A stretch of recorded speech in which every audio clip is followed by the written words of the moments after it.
from the studios of Farm Journal Broadcast. Coming up on Ag Day, we're at the 2018 Commodity Classic in Anaheim. We'll hear from a host of experts and farmers about their expectations for the year ahead, including major issues in Washington. In agribusiness, moods around 2018 are changing. We've rallied these beans significantly, rallied the corn out of the doldrums, got the funds to cover their short corn. It's been a good 6 weeks for the American farmer. We have a look at farm bill possibilities in Washington, and finding common ground between consumers and farmers remains elusive.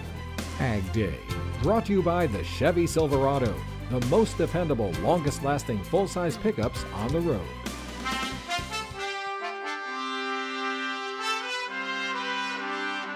Hello and welcome to this special edition of Ag Day. I'm Clinton Griffiths, and we're at the 2018 Commodity Classic in Anaheim, California, just outside the trade show floor. Every year, thousands of farmers from across the country make their way to discuss the state of the farming industry, from policy, including the latest on trade, legislation, and a new farm bill in Washington, to the latest in farming innovations, even finances and marketing. This is the place to be in the heart of the discussion. While the trade show happens inside, the Secretary of Ag also on hand speaking to farmers at Commodity Classic and sharing his unequivocal support of the renewable fuel standard, saying it very clearly in the very front of his speech that he supports that RFS standard, although he does say that there needs to be a conversation and focus on more volume. My support of the RFS has been unequivocal. I don't know how I can state it any more clearly. The fact that I will not support any policies that reduce the demand for ethanol and biofuels less than where we have it currently. My goal is to grow it by eliminating the waiver on RVP, where we can build up a culture of 15% ethanol for the future. The RFS does not work without RINs to help drive that infrastructure and drive the increased ethanol use, and that's why it's so important. You cannot separate the two. That's the way the program was put together, the way it's meant to work. If you cap RIN prices, you will destroy the RFS because it needs the RINs to help the RFS function and continue to build that growth and that demand. President Trump also hosting a meeting at the White House later today with the renewable fuels industry and people from the oil industry talking about this issue, hoping to find some sort of direction on the renewable fuel standard. Chip Flory has more on the conversation they had earlier in the week on Tuesday. All right, everybody, I'm Chip Flory, Commodity Classic. We're with Bob Dineen, President and CEO of the Renewable Fuels Association. Big meeting at the White House. Was it a win? It was a kick the can down the road, Again? which is what Washington does best. Yeah, there was no deal made. There is nothing really coming out of it. Our advocates are in there fighting for rural America. Ted Cruz is fighting for one small refinery in Pennsylvania. That's bankrupt. Yeah. Yeah, absolutely. Okay, so you say that we're kicking the can down the road, but there was no changes. Grassley tweeted out right away, no deal struck. To me, that means the RFS stands as it is. Absolutely it does. Yeah. Now look, they're going to continue to try to make the case that we need to make some changes. We don't happen to think so. You know, the refinery, this has been teed up under a false premise that somehow refinery jobs and ethanol and farm jobs cannot coexist. That's not the case. In fact, both can thrive under a program that is promoting the increased use of domestic renewable fuels. Okay, what's next?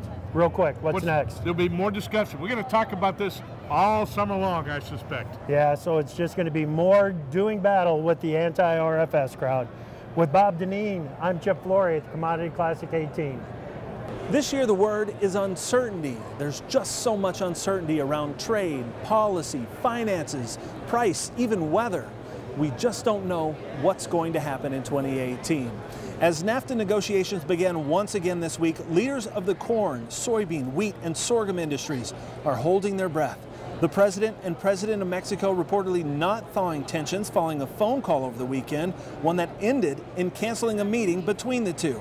How that may impact negotiations around NAFTA and ultimately the result of the free trade agreement is only speculation. But for the parties depending on those markets, it only adds to reservations. However, moods are better now than they were several months ago. I think that after the last round, there's a lot more optimism. and progress that's being made and the commitment of all the parties to finding solutions to move forward. So we're excited to hear that, knowing that we really need this agreement in place to work toward the profitability for agriculture. Let's send it back to Betsy Gibbon in the studio for news that's happening beyond the walls of Commodity Classic. Thanks, Clinton. The CEO of Bayer is still confident the takeover of Monsanto will occur, but Werman Baumann expects it to be pushed into the second quarter of this year. Baumann says the company is trimming more of its crop portfolio to help the acquisition get regulatory approval. The company is selling its vegetable seed business. Last year, it sold off its cotton, canola, and soybean lines. The European Union is expected to finish its regulatory process on April 5th, which is one of the final hurdles in the $62 billion deal. A partial victory for the U.S. poultry sector. China has agreed to remove anti-dumping duties on U.S. broilers following a ruling by the World Trade Organization. However, the Chinese market remains closed to U.S. chicken because of a ban stemming from the avian flu outbreak back in the U.S. in 2015. One U.S. poultry trade group says, quote, "We're hopeful, but not overly optimistic." One of President Trump's top priorities on his domestic agenda is infrastructure. But a leading Republican senator does not think the Public Works project will gain much traction this year. Senator John Cornyn of Texas doubts Congress will move on the topic to upgrade the nation's highways, bridges, and river locks. One of the biggest stumbling blocks is how to pay for it. The White House unveiled the plan 3 weeks ago. Transportation Secretary Elaine Chao is scheduled to testify during the first congressional hearing on infrastructure later today. While we're enjoying the weather in California, Mike Hoffman's keeping tabs on the rest of farm country. He joins us now with today's crop comments. Obviously, I wish I was with you in California, Clinton, so enjoy the sunshine while you're there. I'm sure Debbie Hinshaw wishes she was out west, too. Here's a look at her window in Clay County, Mississippi, where the area is a muddy mess. Debbie says rain has been coming down off and on all week. The forecast looks as if the rain will finally stop on Friday. It's that time of year, she guesses. And taking a look at the wind speed forecast from Texas into the Great Lakes and also the southeast and the west. Lots of areas with some wind issues today, as you can see, especially into the afternoon hours. Heading into the day tomorrow, you can see how the wind in the east moves to the mid-Atlantic and the eastern lakes. Out west, it's in the Intermountain region, and then it expands as we head through the afternoon hours. We'll have the rest of your forecast coming up. But first, here are some hometown temps. With a uniquely powerful formulation of proven ingredients, Resicor Corn Herbicide gives you extraordinary power. Who wants dessert? At least when it comes to weeds. When we come back, we'll talk moods and markets here on the floor of Commodity Classic, and later, bridging the divide between consumers and farmers.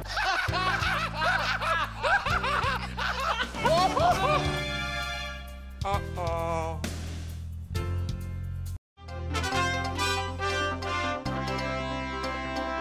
While we're out in California, let's send it back to Chicago to see how markets were moving from the floor of the CME.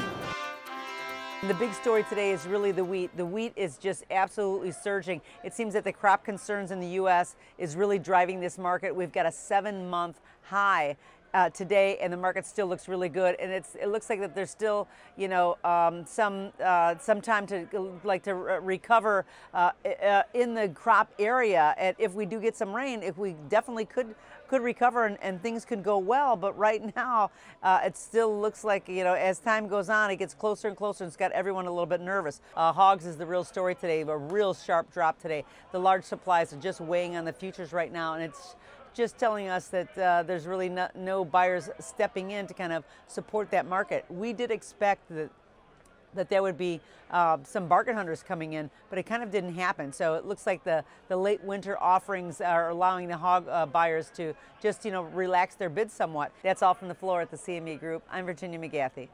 We found Mark Gold, top third ag marketing here. Mark, it seems like 6 weeks ago we had a completely different perspective of what the markets were going to do, and moods have changed a little bit. Are you feeling the same way? Well, absolutely. We've seen it in the number of phone calls we've been taking over the last 6 weeks, and you know, when you get the drought in Argentina and some problems in Brazil, we've rallied these beans significantly, rallied the corn out of the doldrums, got the funds to cover their short corn. It's been a good 6 weeks for the American farmer. Yeah, where do we go from here? Because, you know, we're starting to wait on this acreage report from USDA at the end of the month. We're kind of seeing, okay, there's nothing new happening until we get to spring. Where do we go from here, or is this it? Is this the opportunity? Well, I've always said you get at least one opportunity every year to market grain at good prices. This is an opportunity. You've got $4 new crop corn, you've got $10.40 new crop beans. You don't want to let this slip away. We generally make the highs toward the end of the month. We're here right now, and you know, maybe we can go higher between now and Friday, but I think this is a great opportunity guys need to take advantage of. Okay, so you know, there's this optimism. We've got a little bit of an opportunity here. As you look out into 2018, what other indicators are you watching? Well, certainly, you know, what are the acreage numbers going to be? And I've been saying for quite some time, the acreage number isn't going to be about the corn-bean ratio. We're at 2.6 to 1. It certainly favors beans, but if we get a good spring and farmers can get in the fields, they're going to plant corn, and we're still going to have more corn acres than bean acres. If there's any problem, then we're going to see the shift into some beans. But when it's all said and done, it's as much a matter of what's our weather going to be this growing season. If we have good crops, no matter what the acres are, we're going to be looking at lower prices. If there's any glitch, if the drought moves north and east into the Midwest, then we've got a serious problem. All right, so much to watch, and of course it always relies on weather. Yes. Appreciate it, Mark. Thank you so much. We'll be back with more AgDay in just a minute. For a special report on the grain markets, call toll-free at 877-TT-HEDGE. That's 877-884-3343. AgDay, brought to you by Liberty Herbicide, the simply better solution for superior weed control and a stronger yield.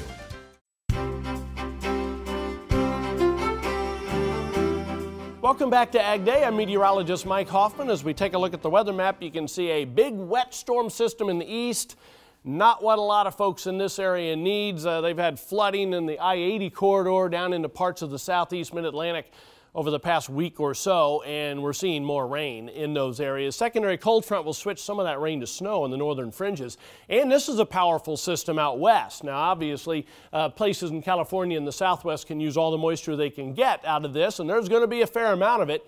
You can see as we head through the day today, that system will be very slow off the west coast. The one along the east coast will be moving into Pennsylvania and New York as we head through the afternoon and evening hours, with a cold front stretching down to the Gulf of Mexico. First time you've seen a cool front in a while going all the way into the Gulf of Mexico. You can see by tomorrow morning that's all the way into central Florida with some scattered showers and thunder showers there. Snow then in the northeast, especially interior parts of New York, Pennsylvania, even down into West Virginia. The eastern lakes, rain and mountain snows out west, and that will continue through the day tomorrow. And there's more energy feeding into the backside of this. So once cold front goes through, that does not mean you're done with the rain or snow. You can see by later in the day tomorrow, still some lingering snow, parts of the northeast. Precipitation estimate past 24 hours, we've had some more heavy amounts, unfortunately. Arkansas eastward into the Tennessee Valley. Adding in the next 36 hours, we'll see some pretty heavy amounts in the I-80 corridor there before it switches over to snow. And we'll continue to see the rain in the Tennessee area, northern Mississippi, northern Alabama, as you can see, with a whole bunch of moisture, Sierra Nevadas as well as other parts of northern California. Now, a lot of that's going to be in the form of snow in the higher elevations, and you can see massive amounts in the Sierra Nevada mountains, and you can see some heavy amounts with 4 to 8, maybe more, parts of New York, Pennsylvania. So we'll be watching that storm as well. High temperatures today, still warm, Gulf Coast and the southeast, otherwise kind of chilly through the middle of the country. Not unusually cold or anything. So tomorrow morning we'll see lows in the teens in the far northern plains, 30s into the Ohio Valley, 50s by the time you get to the Gulf Coast. And it starts to warm up a little bit again in the southwestern plains as we head through tomorrow afternoon. So not too bad through the midsections of the country by tomorrow. Jet stream showing the movement of troughs in, one off the east coast for a while as we head into this weekend. Another one comes in out west, ends up off the east coast by the time we get to next weekend, or at least late in the week. And yet another trough forming in the western states by Thursday. That's a look across the country. Now let's take a look at some local forecasts. First of all, Lander, Wyoming today, mostly cloudy, rather cold, high of 34 degrees. Decatur, Illinois, morning showers turning colder late, high of 49. And Tavares, Florida, partly sunny and very warm today, high around 85 degrees. When we come back, we'll continue our coverage of the 2018 Commodity Classic in Anaheim, including a look at some of the biggest issues facing agriculture this year, and that includes the Farm Bill. And later, clarifying the messaging from farmer to consumer. Ag Day, brought to you by Ram Commercial, America's longest lasting heavy duty pickups.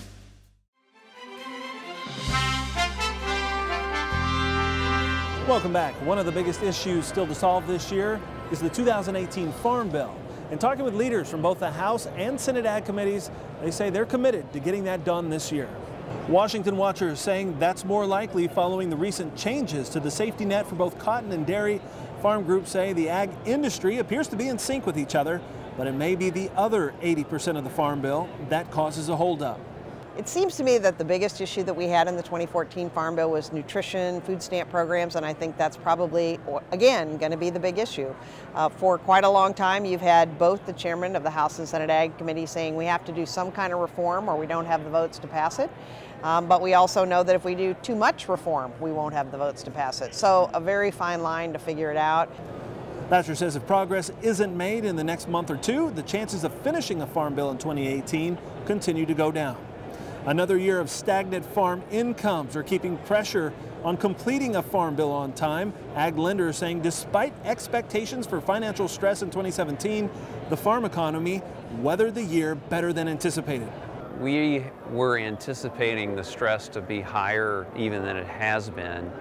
And I think what we're finding is that 2017 in many parts of the country was I hate to use the term treading water, but it didn't get any better, but it didn't get a lot worse. And right now, that's probably a success. Farm Credit says the biggest challenge for 2018 beyond prices on the board are interest rates, with rates expected to rise. That's going to make borrowing even more expensive. All right, when we come back, getting through to consumers. It's a job that's not yet done. Your next piece of equipment is on MachineryPete.com. Search equipment from dealerships across the country to find what you're looking for. Only on MachineryPete.com.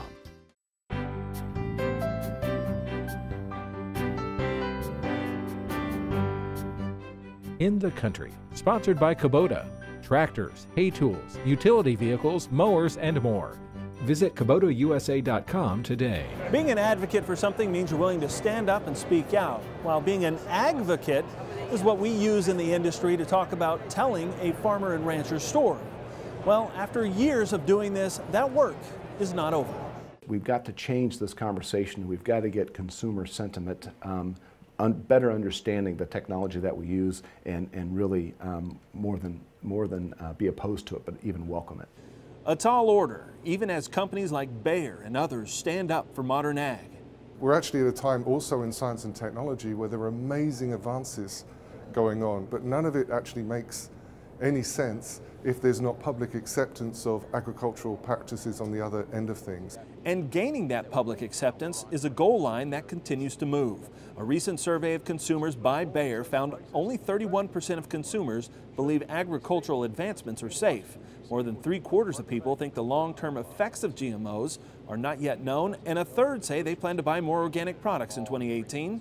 Communication is a funny thing in that it takes millions and millions of dollars, billions of dollars to do an effective job communicating, and so I don't think the farmer's story is one that can be told too much. I don't think the U.S. consumer especially has a good sense of their story. But while U.S. consumers remain skeptical of new technology, farmers continue to hear the mantra, feed a growing global population. There are about 800 million people in the world today who go to bed hungry. Hunger, or a lack of food, remains a complex and staggering statistic. But thanks to technology and research, well, we are growing more than enough even today. We have the food. The problem is getting it to the people. Man-made conflict is the biggest driver of hunger. Solving that problem is possible. If you prioritize this, you're sending mission to Mars. You're trying to look for life on Mars, to do agriculture on Mars. Isn't it ironic that we're not being able to feed our own people here and we're looking for life on Mars? It is possible. You've got to just prioritize it. You have to have the will. You have to have the courage to go ahead and do it. And that's going to wrap us up from the 2018 Commodity Classic in Anaheim, California. We hope you enjoyed this special edition of Ag Day. From all of us here, I'm Clinton Griffiths. Have a great day in farm country. Ag Day, brought to you by Ram Commercial, America's longest lasting heavy-duty pickups.